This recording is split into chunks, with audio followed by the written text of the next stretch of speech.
ಧರ್ಮದ ಬೀಡಲಿ ಭಕ್ತರ ನಾಡಲಿ ಬಲಿಯಾದವಳೇ ಸೌಜನ್ಯ, ನೆಲ ಸೇರುವ ಕಣ್ಣೀರಲಿ ಇರುವಳು ನಮ್ಮನೆ ಮಗಳು ಸೌಜನ್ಯ. ಕಲಿಯುವ ಕನಸಲಿ ಶಾಲೆಗೆ ಹೋದಳು ನಮ್ಮಯ ತಂಗಿ ಸೌಜನ್ಯ. ಕ್ರೌರ್ಯದ ಕಾಡಲಿ ತಬ್ಬಲಿಯಾಗಿ ಕೊಲೆಯಾದವಳು ನಮ್ಮ ಸೌಜನ್ಯ. ಕೊಬ್ಬಿದ ಕಾಮಾಂಧರ ಉರುಳಿಗೆ ನೀ ಸಿಲುಕಿದೆಯಲ್ಲೇ ಸೌಜನ್ಯ. ದೇವರು ದೈವಗಳೆಲ್ಲವೂ ಮೌನವು ರೋಧಿಸಲು ನೀ ಸೌಜನ್ಯ. ಹಣದಲ್ಲಿ ಕೊಬ್ಬಿದ ರಣಹದ್ದುಗಳು ಬುಕ್ಕಿ ತಿಂದರು ನಿನ್ನನ್ನ. ಹೆಣ್ಣಿನ ದೇಹದ ಘನತೆಯ ನರಿಯದೆ ಮುಕ್ಕಿದರವರು ನಿನ್ನನ್ನ. ಧರ್ಮದ ನಾಡಲಿ ಕಾಮದ ತೇಗು ಕೇಳುತ್ತಿದೆ ಒಳಗೊಳಗಿಂದ. ಪುಣ್ಯದ ನೆಲದಲ್ಲಿ ಹೆಣ್ಣಿನ ರೋದನ ಹೊರಹೊಮ್ಮುತ್ತಿದೆ ನೋವಿಂದ.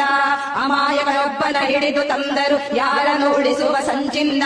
ನಿನ್ನಯ ಕೊಲೆಯ ಜೊತೆಗವನನ್ನು ಬಲಿ ಮಾಡಿದರು ಹಮ್ಮಿಂದ. ಎಷ್ಟೋ ವರ್ಷದಿ ಸೆರೆಮನೆಯಲ್ಲಿ ಸತ್ತು ಬದುಕಿದ ಸಂತೋಷ. ನ್ಯಾಯಾಲಯದ ಕಟೆಕಟೆಯಲ್ಲಿ ಸತ್ಯವು ಗೆದ್ದಿತು ಸಂತೋಷ. ಕಡುಪಾತಕರ ಕ್ರೂರದಾಟತೆ ಮುಗ್ಧನ ಬದುಕಲು ಚೆಲ್ಲಾಟ. ಆ ಮನೆಯವರಿಗೂ ಬದುಕಿಯು ಸತ್ತಂತಾಗಿದೆ ನಿತ್ಯದ ತೊಳಲಾಟ. ಮಹಿಳೆಗೆ ರಕ್ಷಣೆ ಇಲ್ಲದ ನಾಡು ಆಗಲು ಸಾಧ್ಯವೇ ವಿಶ್ವಗುರು. ಅತ್ಯಾಚಾರದ ಗೋಳಿನ ಕೂಗು ಕೊನೆಯಾಗಿಸದೆ ಆಗದಿರು. ಬೇಲಿಯೇ ಎದ್ದು ಹೊಲವ ಮೇದರೆ ದೂರನು ಕೊಡುವುದು ಯಾರಲ್ಲಿ.